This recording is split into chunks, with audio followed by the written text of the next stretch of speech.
Read with me as I read 1 Corinthians chapter 10.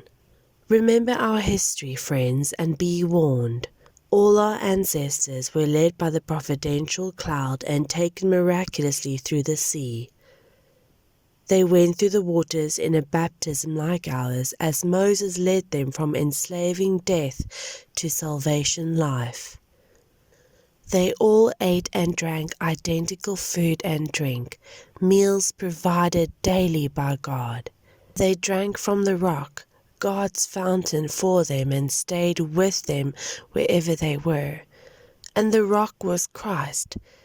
But just experiencing God's wonder and grace didn't seem to mean much.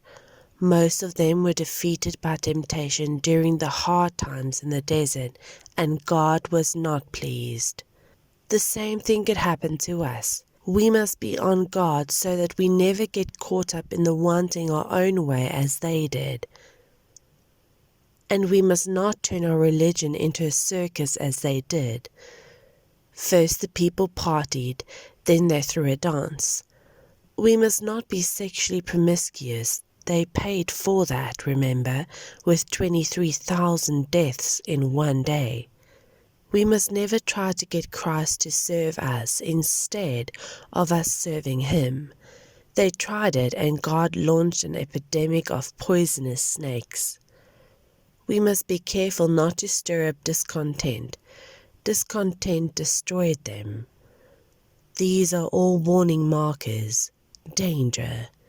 In our history books written down so that we don't repeat their mistakes.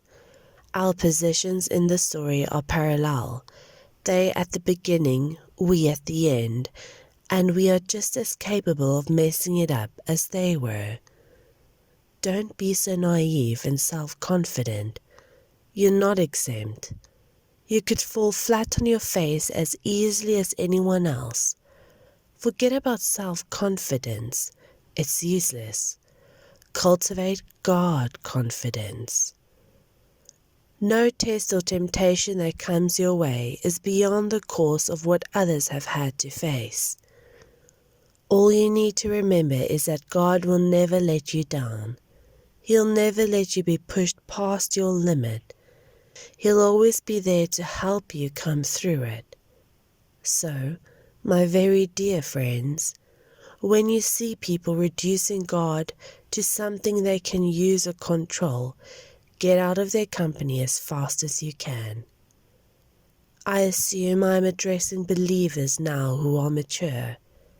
Draw your own conclusions. When we drink the cup of blessing, aren't we taking into ourselves the blood, the very life of Christ? And isn't it the same with the loaf of bread we break and eat? Don't we take into ourselves the body, the very life of Christ? Because there is one loaf, our manyness becomes oneness. Christ doesn't become fragmented in us.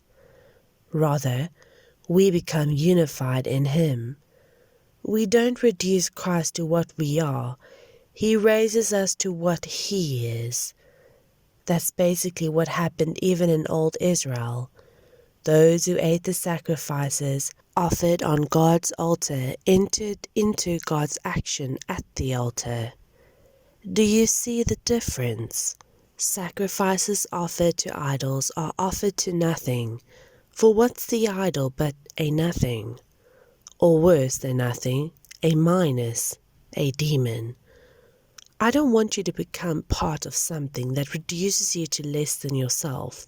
And you can't have it both ways, banqueting with the master one day and slumming with demons the next. Besides, the master won't put up with it. He wants us, all or nothing. Do you think you can get off with anything less? Looking at it one way, you could say, anything goes.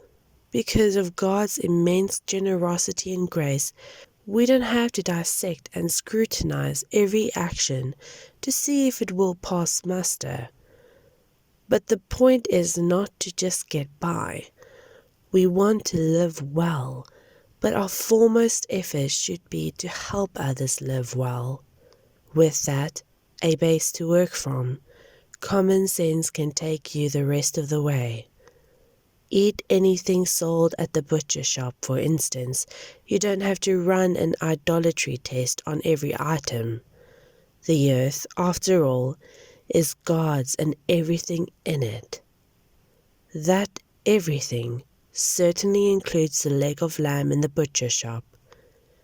If a non-believer invites you to dinner and you feel like going, go ahead and enjoy yourself. Eat everything placed before you.